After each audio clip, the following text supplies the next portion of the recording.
अस्सलाम वालेकुम dear students, welcome to the GS YouTube channel. तो जैसे कि हम चैप्टर नंबर 1 को डिस्कस कर रहे थे, 1.3 को हमने स्टार्ट किया था। तो आज हम क्वेश्चन नंबर जो है वो 12 से स्टार्ट करेंगे। 12 क्वेश्चन नंबर 12, 13 और 14 को डिस्कस करेंगे हम कि हम जो इन क्वेश्चंस को वो कैसे सोल्व कर सकते हैं। तो ये जो क्वेश्चंस आज हम सोल्व करेंगे, जैसे क्वेश्चन नंबर 12 है, 13 है और 14 है, ये मोस्ट इंपॉर्टेंट क्वेश्चन है इस एक्सरसाइज में, जो कि काफ़ी दफ़ा पेपर में आ भी चुके हैं। और मेरी ओपिनियन के मुताबिक यही क्वेश्चन हैं जो बोर्ड में अब इस दफ़ा भी पूछे जाएंगे। तो ये इंपॉर्टेंट क्वेश्चन हैं, इन्हें आप अच्छे से समझें। कुछ हम प्रॉपर्टीज़ को डिस्कस करेंगे। इस क्वेश्चन को डिस्कस करने से पहले वो प्रॉपर्टीज़ क्या हैं उन्हें डिस्कस कर लेते हैं पहले। तो हमने जो प्रॉपर्टी डिस्कस करनी है पहले वो ये कि जब भी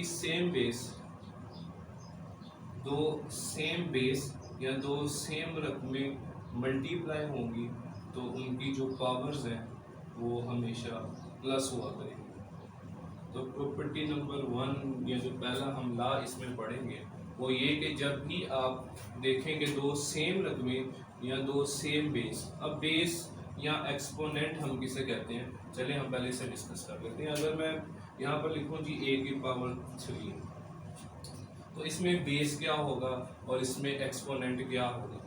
तो आप बेसमेंट से याद रखें, आपने बेसमेंट का वर्ड सुना होगा काफ़ी जगह। जो हम बेसमेंट कहते हैं वो हमेशा इमारत का जो सबसे नीचे वाला हिस्सा होता है उसे हम बेसमेंट कहते हैं। तो आप बेसमेंट से याद रखें। ये जो मैंने वैल्यूज़ लिखी, इसमें नीचे वाला हिस्सा क्या है हमारे पास, इसमें एक 3 लिखा है, एक a लिखा है, जबकि इन दोनों में से नीचे वाला हिस्सा क्या है, a। तो a हमारे पास क्या होगा, बेस, और जो ये 3 है ये हमारे पास होगी पावर, या आप इसे एक्सपोनेंट भी कह सकते हैं। तो ये वाला जो हमारे पास नीचे वाली टर्म है ये बेस है, जबकि ये पावर है। तो आपने जो चीज़ याद रखनी है वो ये कि जब भी दो सेम बेस, दो सेम टर्म्स या दो सेम रकमें मल्टीप्लाई हो रही होंगी तो इनकी पावर्स हमेशा क्या होगी, ऐड होगी। इसके अलावा जो दूसरा ला आप पढ़ेंगे वो ये कि जब भी दो सेम बेस डिवाइड हो रहे होंगे तो हमेशा उनकी जो पावर्स हैं वो माइनस हो जाएंगे। तो ये दो ला आपने याद रखने हैं कि जब भी दो सेम बेस मल्टीप्लाई होंगी तो पावर्स ऐड हो जाएंगी, और जब भी दो सेम बेस जो है वो डिवाइड होंगी तो इनकी पावर्स है वो माइनस हो जाएंगी। ये तो आपने इस तरह से याद किया, इस तरफ को याद किया। लेकिन आपको ये लाज इस तरह भी पढ़ने आने चाहिए कि अगर आपको क्वेश्चन में इस तरह दे दिया गया 3+2, तो आपको हम इसे कैसे रिवर्स में इसे कैसे सॉल्व कर सकते हैं। तो आपने ये याद रखना है रिवर्स में आप इसे कैसे सॉल्व करेंगे। आपने ये याद रखना है कि दो पावर्स ऐड कब होंगी, दो पावर्स जो है वो ऐड कब हुआ करेंगी। तो पावर्स हमेशा ऐड तब होंगी जब उनके बेस जो है वो सेम है। पहली कंडीशन, दो पावर्स ऐड कब होंगी, दो पावर्स जो है वो ऐड कब होंगी जब उनके बेस जो है वो सेम होंगे और वो आपस में क्या हो रहे होंगे, मल्टीप्लाई। यहाँ मैं आपको एक आसान तरीका बताता हूँ, आपने क्या कैसे इसको सोल्व करना। आपने ये देखना कि एक बेस दिया है हमारे पास, यहाँ पर ये जो a है ये बेस है और इसके ऊपर हमें दो पावर्स दी हुई है 3 और 2। अब अगर मैं देखूँ यहाँ पर 3 का बेस भी a है, जबकि यहाँ पर ये 2 का बेस भी a है, तो मैं इन दोनों का बेस अलग अलग कर दूंगा। इस 3 का बेस अगर a है तो इस 2 का बेस भी क्या है, a। तो ये दोनों पावर्स जो थी वो a पे थी, तो हमने इन दोनों पावर्स को a के ऊपर कर दिया अलग अलग। उसके बाद आपने बस इतना याद रखना, जो प्लस है वो हमेशा किस में चेंज हो जाएगा, मल्टीप्लाई। तो आपको दोनों तरफ इसको पढ़ना आना चाहिए कि जब भी दो सेम बेस मल्टीप्लाई होंगी उनकी पावर्स ऐड हो जाएंगी, और उनकी पावर्स ऐड कब होंगी, जब भी बेस जो है वो सेम हो और बेस आपस में क्या हो रहे हो, मल्टीप्लाई। तो इन प्रॉपर्टीज़ को हम जो ये क्वेश्चंस दिए हुए हैं इसमें आज अप्लाई करेंगे और इन क्वेश्चंस को करेंगे सोल्व। तो जैसे कि हमने पढ़ा था, हम तो क्वाड्रेटिक इक्वेशन को सोल्व करना सीख रहे हैं। यहाँ पर जो इक्वेशन दी हुई है ये क्वाड्रेटिक तो नहीं, तो हम क्या करेंगे कि पहले इसको थोड़ा सिंप्लीफाई करने की कोशिश करते हैं। जो क्वेश्चन दिया हुआ है इसे थोड़ा मुख्तसर बनाते हैं। तो वो हम कैसे बना सकते हैं, तो ये जो 4 दिया हुआ है मैं इस 4 को एज इट इज उतार रहा हूँ 4। यहाँ पर ये डॉट का मतलब पॉइंट नहीं है, यहाँ पर जो डॉट यहाँ लगा हुआ है, यहाँ पर इस डॉट का मतलब मल्टीप्लाई है। डॉट का मतलब है कि ये दोनों जो टर्म्स हैं ये आपस में क्या हो रही है, मल्टीप्लाई। अब यहाँ पर जो ये पावर दी हुई है, इस पावर पे हम वही लॉ अप्लाई करेंगे जो अभी हमने डिस्कस किया था। और वो कैसे हमने डिस्कस किया था, हमने पढ़ा था कि अब ये जो बेस है 2, इस 2 के ऊपर दो पावर्स दी गई हैं, एक 2x और एक 1। अगर इस 2x की बेस 2 होगी तो इस 1 की बेस भी क्या होगी, 2। तो मैं जो ये दो पावर दी हैं 2 के ऊपर 2x और 1, मैं इन दोनों पावर्स को अलग अलग इनके ऊपर अप्लाई करूँगा। तो इन्हें अप्लाई करते हैं। पहले मैं लिखूँगा जी, क्योंकि ये जो 2x और 1 है ये दोनों पावर्स जो है ये 2 के ऊपर है, तो मैं लिखूँगा कि अगर 2x की बेस 2 है, अगर तो इस 2x की बेस 2 है तो 1 की बेस भी क्या होगी, 2। क्योंकि 2x और 1 दोनों 2 के ऊपर दिए हुए हैं, इसीलिए अगर यहाँ से इस 2x की बेस 2 है तो यहाँ ये 1 की बेस भी क्या होगी, 2 होगी। तो ये दोनों पावर प्लस हो रही हैं, तो यहाँ जो प्लस है ये हमेशा किस में चेंज हो जाएगा, मल्टीप्लाई। आगे ये जो माइनस दिया है ये माइनस एज इट इज आ जाएगा। 9 की power 2x plus 1 is equal to 0। तो इसे मैं एज इट इज बता देता हूँ जी। 4 इधर आ जाएगा जी 2x मल्टीप्लाई पर, यहाँ से आप इसको सोल्व करें, 2 1 जा 2 आ जाएगा, माइनस 9 2 की power x plus 1 is equal to 0। इसे आप 4 को इस 2 से मल्टीप्लाई करते हैं तो ये आ जाएगा 4 2 जा 8 2 की पावर 2x माइनस 9 2 की power x plus 1 is equal to 0। तो अब ये काफ़ी हद तक मेरे पास इक्वेशन सिंप्लीफाई तो हो चुकी है। अब जैसे कि हमने जो शुरू में क्वेश्चंस किए थे, हमने उसमें ये डिस्कस किया था कि हम जब लेट करेंगे तो हमें किन चीज़ों को देखना पड़ेगा। उसमें हमने ये देखा था कि अगर जब हम लेट करेंगे तो हमें देखना पड़ेगा कि जो यहाँ पर पावर्स दी गई हैं वो पावर्स सेम है या वो पावर्स डिफरेंट है। हमने ये भी पढ़ा था कि अगर वो पावर्स सेम होंगी तो हम जो लेट करेंगे वो हमेशा फर्स्ट वैल्यू से करेंगे। और हमने ये भी डिस्कस किया था कि अगर ये पावर्स जो हैं वो डिफरेंट हुआ करेंगी तो हम मिडल वैल्यू से लेट करेंगे। अब आप देखें यहाँ पर जो पावर्स दी गई हैं और 2x है जब यहाँ पर x भी है, दोनों पावर्स जो हैं वो डिफरेंट हैं। तो जो हम लेट करेंगे, हमने पढ़ा था जब भी पावर्स डिफरेंट होंगी तो हम मिडल वैल्यू से लेट करेंगे। हम लिखेंगे कि 2 की पावर x जो है वो y के इक्वल। उसके बाद आप दोनों तरफ स्क्वायर ले लें।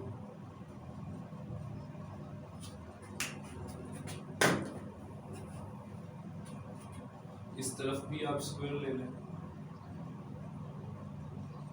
और इस तरफ भी स्क्वायर ले लें। ये बन जाएगा जी 2।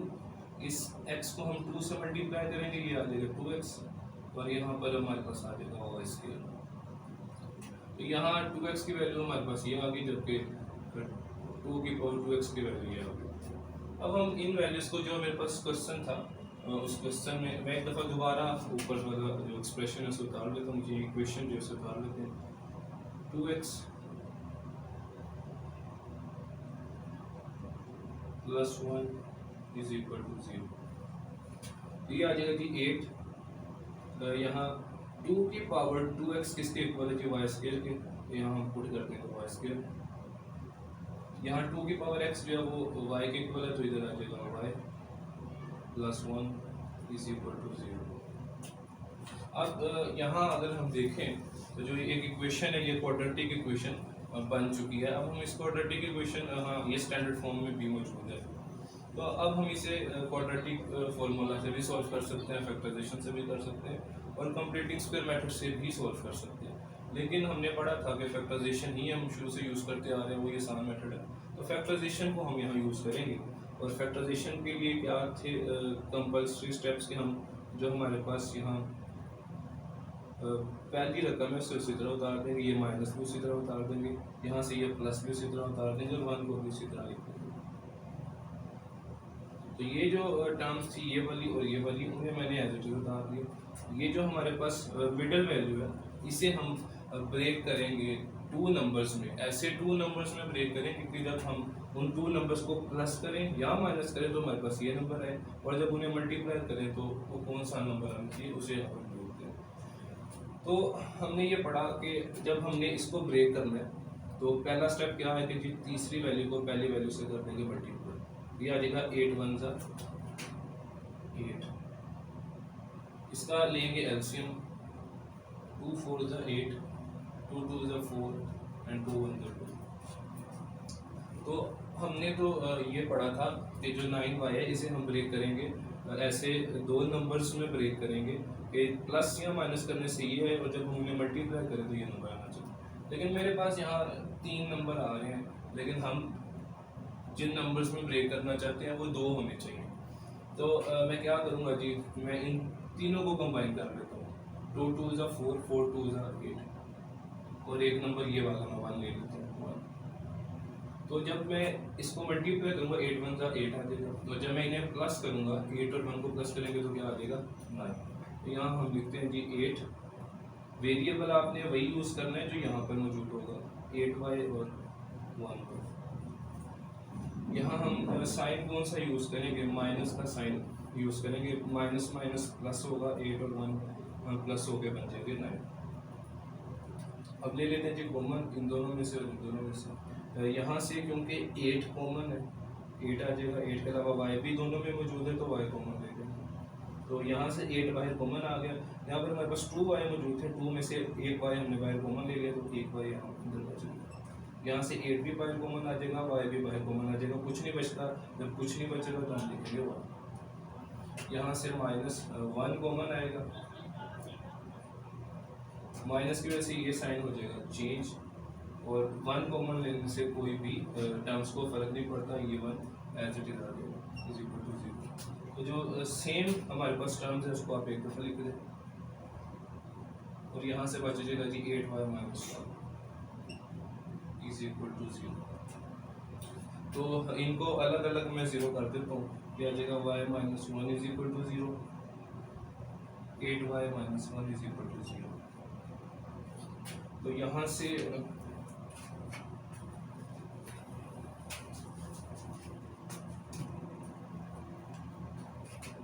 y - 1 is equal to 0 and 8y - 1 is equal to 0। तो ये यहाँ से -1 है, जब -1 को हम दूसरी तरफ शिफ्ट करेंगे तो ये बन जाएगा +1, यह हमारा y का फर्स्ट आंसर आ जाएगा। इसी तरह यहाँ से हम -1 को दूसरी तरफ शिफ्ट करेंगे, ये बन जाएगा +1, और यहाँ पर 8 मल्टीप्लाई हो रहा है, जब दूसरी तरफ लेकर जाएंगे तो ये डिवाइड हो जाएगा, ये हमारा दूसरा आंसर आ जाएगा। अब y, क्योंकि हमने ये शुरू में डिस्कस किया था कि अगर हमारा क्वेश्चन x में दिया हुआ है तो हमारे जो आंसर्स हैं वो भी x में आने चाहिए। तो जो हमने y लेट किया था, y की जो वैल्यू हमने लेट की थी उसे अब हम y में पुट करते हैं।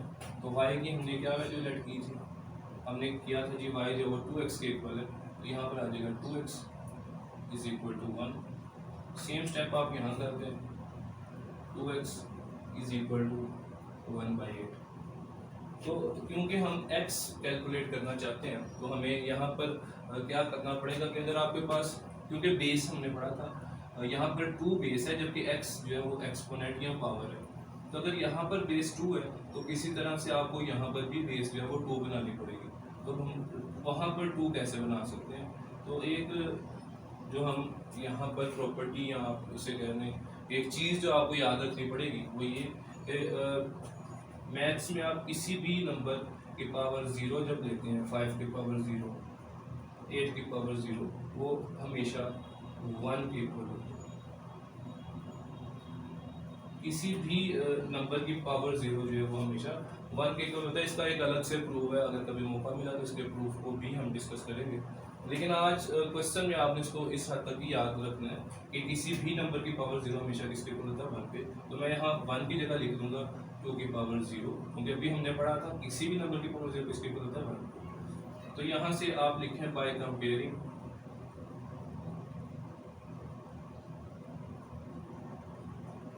ये 2 इस 2 से कैंसिल हो जाएगा, और जो x हमारे पास आ जाएगा, x की वैल्यू आ जाएगी 0। सेम प्रोसीजर जो है वो हम इसके लिए करेंगे। यहाँ भी हम यही डिस्कस करेंगे कि अगर 2 की पावर x, यहाँ पर 2 बेस जो है वो अगर 2 है तो यहाँ पर भी जो बेस है वो क्या होनी चाहिए 2।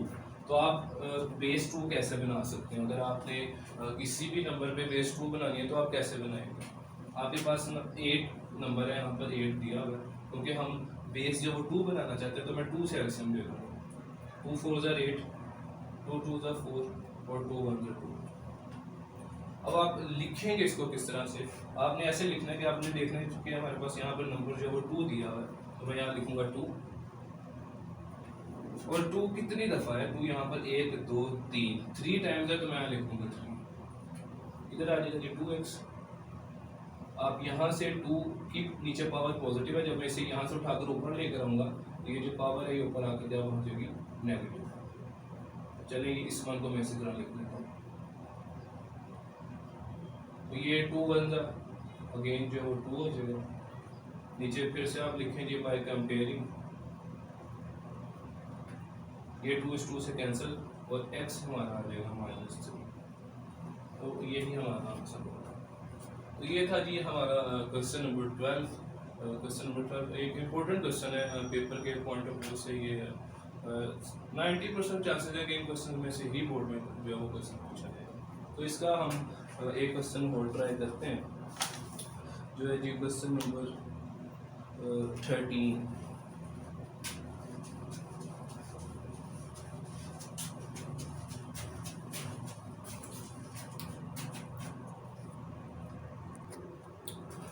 तो ये कि हमारे पास क्वेश्चन नंबर 13, हमने क्वेश्चन नंबर 12 को सॉल्व किया। तो सेम पैटर्न से हम अब क्वेश्चन नंबर 13 को भी सॉल्व करेंगे। उन्हीं रूल्स को हम फॉलो करेंगे जिन्हें हमने क्वेश्चन नंबर 12 में यूज़ किया था। तो सबसे पहले तो वही चीज़ हम देखेंगे यहाँ पर भी कि मेरे पास एक बेस दी हुई है 3, जिसके ऊपर 2 पावर्स दी हुई हैं 2x और 2।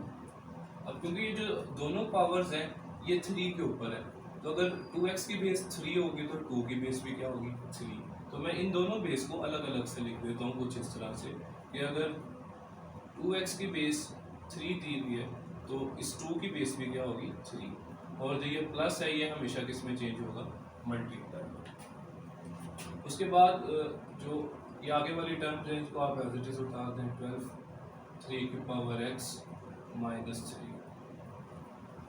यहाँ से आ जाएगा जी 3 की पावर 2x मल्टीप्लाई बाय 3 का स्क्वायर आप लेंगे तो यहाँ आ जाएगा 9। इन टर्म्स को उठा के इस तरफ शिफ्ट करेंगे, प्लस है इधर आकर हो जाएंगे माइनस,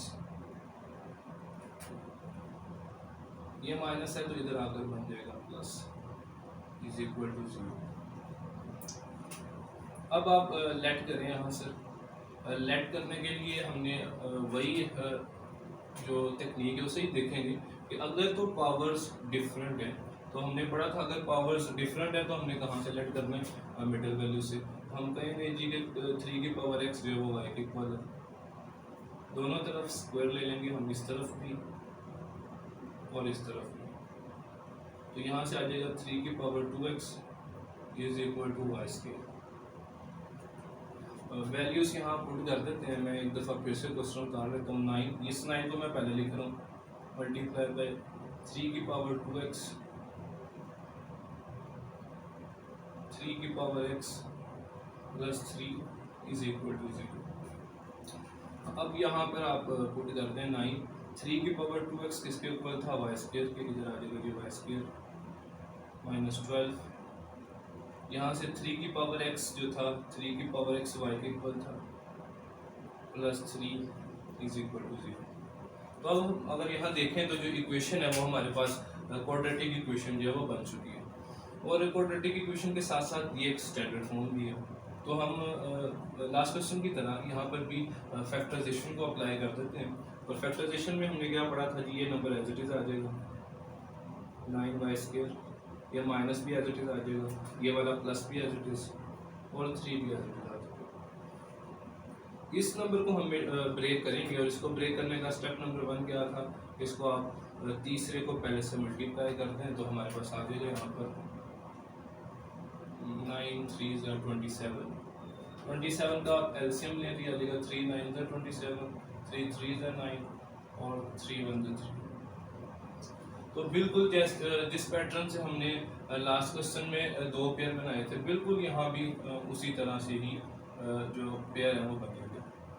तो कैसे, मैं इसमें इन दोनों को ज्वाइन कर लेता हूँ और इस नंबर को मैं अकेले रहने दूंगा।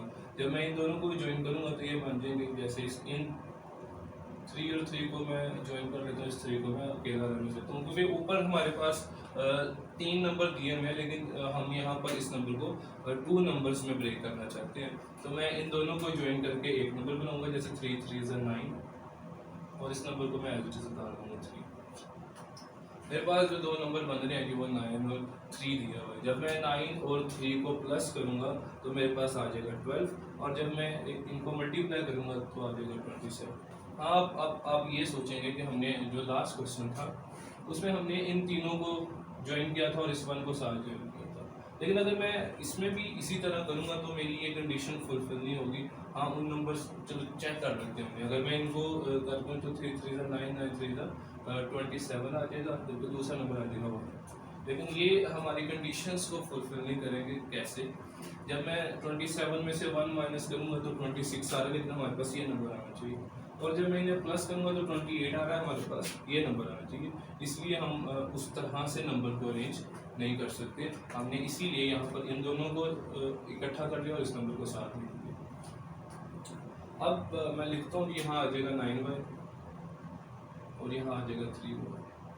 साइन इनमें माइनस का लगेगा, माइनस माइनस प्लस, 9 और 3 बन जाएंगे 12।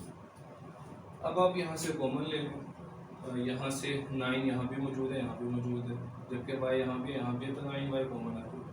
यहाँ से 9 कॉमन आ गया, यहाँ 2y मौजूद थे, 2y में से एक y बाहर लिख देंगे तो यहाँ एक y बच जाएगा। यहाँ से 9 भी बाहर कॉमन, y भी बाहर कॉमन, जब कुछ नहीं बचेगा तो यहाँ लिख देंगे हम 1, ये माइनस एज इट इज आ जाएगा। यहाँ से 3 कॉमन आ रहा है, y कॉमन नहीं ले सकते क्योंकि y यहाँ पर मौजूद नहीं है, तो 3 कॉमन ले लेंगे। इस माइनस की वजह से ये साइन हो जाएगा चेंज इज इक्वल टू 0। तो जो सेम टर्म्स हैं उनको हम लिख देते हैं कि y माइनस 1। इसके अलावा हमारे पास बच जाएगा 9y minus 3 is equal to 0। तो इन्हें अलग अलग 0 कर लेते हैं, y minus 1 is equal to 0, 9y minus 3 is equal to 0। तो ये यहाँ -1 था, तो जब हम इसको दूसरी तरफ लेके जाएंगे ये बन जाएगा +1। इसी तरह यहाँ से ये -3 है, जब इसको दूसरी तरफ शिफ्ट करेंगे तो ये बन जाएगा +3। 9 यहाँ पर मल्टीप्लाई है, जब उधर लेके जाएंगे तो ये हो जाएगा डिवाइड। तो हमारे पास यहाँ जो y का आंसर आ जाएगा वो आएगा 1/3। ये तो हमारे पास आगे जी y के आंसर्स आ चुके हैं, लेकिन हम जो आंसर्स निकालना चाहते हैं वो x के आंसर आने चाहिए। तो लास्ट क्वेश्चंस की तरह हम इसमें जो y की वैल्यूज़ हैं उनमें जो हमने y लेट किया था उस y की वैल्यू को पुट करते हैं। हमने लेट किया था जो y है वो किसके इक्वल है, 3 की पावर x। यहाँ से फिर से वही प्रॉपर्टी जो हमने लास्ट क्वेश्चन में डिस्कस किया था कि किसी भी नंबर की पावर 0 हमेशा किसके इक्वल होगा, 1 के। यहाँ पे अगर बेस किया तो यहाँ पर भी बेस करनी चाहिए 3।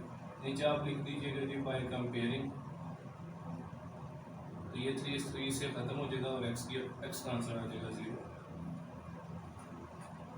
इसी तरह आप यहाँ पर y की वैल्यू पुट करें, 3x इज इक्वल टू 1/3।